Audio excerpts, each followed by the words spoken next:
বহুখিনি কথা কৈছিল মই গোটেইখিনি দেখুৱাব বিচৰা নাই মোৰ বিজয় গুপ্তা ডাঙৰীয়া মোৰ কথাটো হ'ল এইটোহে এতিয়া যে মন্ত্ৰীয়ে নিজে কৈছে 550 ঘৰ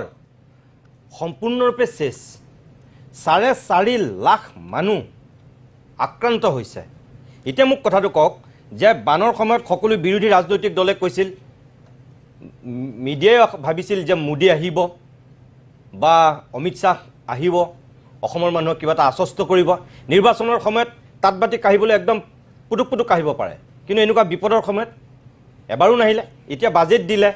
সৰ্বাধিক আসন দিলে স্বাধীনোত্তৰ ভাৰতত ভাৰতীয় জনতা পাৰ্টিৰ আটাইতকৈ সৰ্বাধিক আসন পালে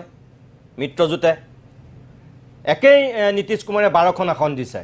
একেই অসমৰ 12খন আসন আছে নীতিশ কুমাৰক সন্তুষ্ট কৰিবৰ কাৰণে যদি আপুনি সিমান কোটি কোটি টকা দিব পাৰে তেনেহ'লে কি আমাৰ কি এই মানুহবিলাক যিবোৰ প্ৰায় 100 মানুহ যে মৰিছে এইবিলাক কি জন্তু নেকি না না আপুনি সেই কথাটো কিয় ভাবি নিছে এইটো আপুনি কিয় ভাবিছে এইটো নিগেটিভ এটা এনভাইৰনমেন্ট আপুনি ক্ৰিয়েট কৰি আছে শুনক আজি পীযুষ হাজাৰিকা ডাঙৰীয়া যেটো ষ্টেটমেন্ট দিলে যেটো ষ্টেটিক্স দিলে যেটো এনালিসিস কৰিলে তেখেতে তো এনালিসিস কৰি মুকলি ভাবে হেতু পাব্লিক ডোমেইনত আহি গল এতিয়া সংসদত আমাৰ ফাইনেন্স মিনিষ্টাৰ সীতাৰামন ডাঙৰীয়া কৈছে কি অসমক আমি ব্ৰহ্মপুত্ৰ পৰা যেটো লছ হয় এটো আমি দিম স্পেশাল অ্যাসিস্টেন্স আমি দিব লাগিব তেখেতে কৈছে দিম যেতিয়া এইবিলাক তথ্য এইবিলাক এনালিসিস ষ্টেটিক্স যাব আৰু এইবিলাক যেতিয়া যাব তেতিয়ালে আমি নিশ্চয় পাম আমি এটো কিয় ভাবি লাগিব লাগে কি আমি একো নাপাও আমি পাম 100% আমাৰ এটো আশ্বাস নহয় মোৰ বিজয় গুপ্তা ডাঙৰীয়া মই একো নয়াঠক বিক্ৰে কোৱা নাই মই আপোনাক কোনটো কৈ আছো যে ওচৰৰ ৰাজ্যখনত বিহাৰত কিমান টকা দিছে বিহাৰত আমাতকে ডাঙৰ হ'ব পাৰে বিহাৰত দিয়ক বিহাৰত দিয়ালো মই বেয়া পোৱা নাই মোৰ কথাটো হ'ল যে বিহাৰত যদি সেইটো পাব পাৰে আমি কিয় পাব নোৱাৰো মোৰ কথা হ'ল কেটোহে না না ইলেকশনত কিমান সিট পাইছো তাৰ ওপৰত ভিত্তি কৰি কেতিয়াও কোনোবা বাজেট নহয় এই বাজেটটো যেতিয়া দিয়া হল আমাৰ উল্লেখ হৈছে আৰু অ্যাসিস্টেন্স দিয়া কথাও কোৱা হৈছিল আৰু আমাৰ মন্ত্ৰী ডাঙৰীয়া যিবিলাক কৈছে কি ইমান লাছ হ'ল নিশ্চিত এইবিলাক কিয় অন্ধ্ৰ প্ৰদেশ আৰু বিহাৰে যে পাইছে বেলেগে কিয় নাপালে আন্ধাৰটো কথাটো বেলেগ আন্ধাৰটো কথা লাং আমি কৈছো কি লাং স্ট্যান্ডিং ডিমান্ড আছিল স্পেশাল স্টেটাস বহুত দিনৰ পৰা ডিমান্ড আছিল এই দুটা ষ্টেটৰ এই কাৰণে দিলে আৰু এতিয়া মই আপোনাক বাৰে এই কথাটো কৈ আছো কি আপুনি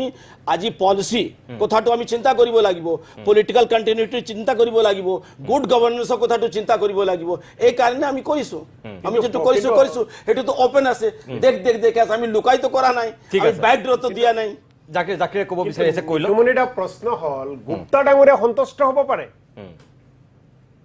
যে বিহাৰত ঘোষণা কৰিছে অসমত কেৱল বক্তব্য দিছে গুপ্তা ডাঙৰীয়া সন্তুষ্ট হ'ব পাৰে অসমৰ মুখ্যমন্ত্ৰী হিমন্ত বিশ্ব শৰ্মা সন্তুষ্ট হ'ব পাৰে এজিপিৰ সভাপতি অতুল বৰা সন্তুষ্ট হ'ব পাৰে কিন্তু অসমৰ ৰাইজ আমি সন্তুষ্ট হোৱা নাই আপুনি গুপ্তা ডাঙৰীয়া বাৰে এটা কথা কৈ আছে যে বিহাৰ আৰু অন্ধ্ৰ প্ৰদেশৰ দীৰ্ঘদিনীয়া দাবী আছিল কিন্তু অসমৰ দাবী নাছিল নেকি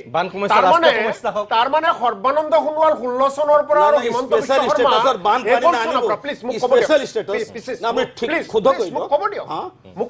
দীৰ্ঘকালী কি আছে কথাৰ ওপৰত কথা নকব অসমৰ মুখ্যমন্ত্ৰী ডাঙৰীয়া আৰু আগৰ পূৰ্বৰ মুখ্যমন্ত্ৰী ডাঙৰীয়া সৰ্বানন্দ সোণোৱাল ডাঙৰীয়া আৰু বিজেপি দলৰ ডিমান্ড নাছিল নেকি কেন্দ্ৰৰ ওচৰত নৰেন্দ্ৰ মোদী ডাঙৰীয়াৰ ওচৰত 16 চনৰ পৰা কোনো ডিমান্ড দিয়াই নাই নেকি গুপ্তা ডাঙৰীয়া যেনেকৈ কৈ আছে বিহাৰ আগৰ পৰাই কৈ আছে অন্ধ্ৰ প্ৰদেশ আগৰ পৰাই কৈ আছে তাৰ মানে গুপ্তা ডাঙৰীয়াৰ পৰা এটা কথা স্পষ্ট হয় অসমৰ বিজেপিৰ নেতাসকলে চৰকাৰৰ মুৰব্বীয়ে দিল্লীত গৈ কেৱল কেন্দ্ৰীয় নেতৃবৰ্গক গামোচা পিন্ধাই ফুলৰ টোপা দিয়ে অসমৰ সমস্যা কোনো কথা তেওঁলোকক আলোচনা নকৰে অসমৰ কাৰণে কোনো দাবী নকৰে মই স্পষ্টভাৱে গুপ্তা ডাঙৰীয়া আপোনাক ক'ব বিচাৰিছো পীযুষ হাজৰিকা ডাঙৰীয়াই যিখিনি এছেছমেন্ট আজি দিলে যিখিনি পৰিসংখ্যা দাঙি ধৰিলে তাৰ মানে অসমৰ বানপানীৰ কাৰণে ক্ষতিগ্ৰস্তৰ যেটো তালিকা যেটো ক্ষয়ক্ষতিৰ পৰিমাণ এই পৰিমাণ অসম চৰকাৰে দিল্লীত দিয়া না আপোনাৰ কথা মতে অসম চৰকাৰ তাৰ মানে ব্যৰ্থ হৈছে যোৱাকালি মাননীয় মুখ্যমন্ত্ৰী ডাঙৰীয়াই প্ৰধানমন্ত্ৰী ডাঙৰীয়াই সাক্ষাৎ কৰিছে